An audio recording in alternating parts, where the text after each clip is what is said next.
మురికివాడ యొక్క సమస్యలు మురికివాడ ప్రజల పట్ల ప్రభుత్వం తీవ్ర నిర్లక్ష్యంగా ఉంది. వాళ్ళ సమస్యల పట్ల ఏం పట్టింపు లేదు. దశాబ్దాలు నడుస్తున్నా కానీ మురికివాడల యొక్క ముఖ చిత్రం మారడం లేదు.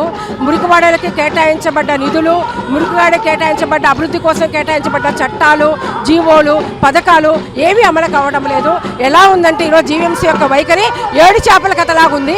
అంటే ఏంటండి, ఈరోజు మొత్తం అందరికీ క్రమబద్ధీకరిస్తున్నామంటున్నారు.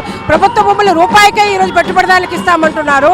దశాబ్దాలుగా మురికివాడలో ఉంటున్న పేద ప్రజల యొక్క నివాసాలని క్రమబద్ధీకరించమంటే అనేక ఆటంకాలు ప్రభుత్వం చెప్తుంది. కాబట్టి ఈరోజు మురికివాడ నివాస సంక్షేమ సంఘంగా, ప్రతిశీల మహిళా సంఘంగా మేము చేస్తున్న డిమాండ్ ఏంటంటే జీవో నెంబర్ 30 ప్రకారము ఎటువంటి అభ్యంతరాలున్నా, ఆటంకాలున్నా వాటన్నిటిని కూడా తొలగించి ఎక్కడున్న మురికివాడలు అక్కడ అభివృద్ధి చేయాలని, వాటన్నిటిని కూడా క్రమబద్ధీకరించాలని, నోటిఫై చేయాలని చెప్పేసి మేము డిమాండ్ చేస్తున్నాం. ఈరోజు స్మార్ట్ సిటీగా చెప్పిన తర్వాత నిధులు తీసుకొచ్చింది కేంద్ర ప్రభుత్వం నుంచి.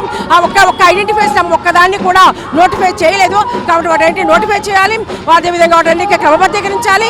యాజమాన్య హక్కుతో సంబంధం లేకుండా మురికివాడల మౌలిక వసతులు కల్పించాలి.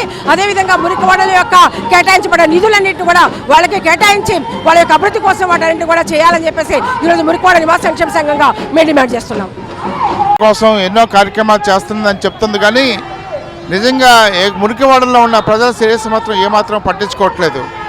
2012 జనవరి 9వ తారీఖున ఇక్కడ ఇందిరానగర్ కాలనీలో జరిగిన అమానుషం అందరికీ తెలిసిందే. అప్పటి నుంచి ఇప్పటివరకు కూడా అక్కడ ఉండే నిర్వాసితుల వరకు కూడా మరి నివాస హక్కు కల్పించడం అనేసింది ప్రభుత్వం బాధ్యత. కానీ కనీసం అటువైపు చోటుకులు పక్కేమో బ్రహ్మాండమైన స్మార్ట్ సిటీ అంటారు, చాలా అద్భుతంగా ఉండదు, విశాఖపట్నం అందంగా ఉందంటారు, రకరకాలు అంటారు.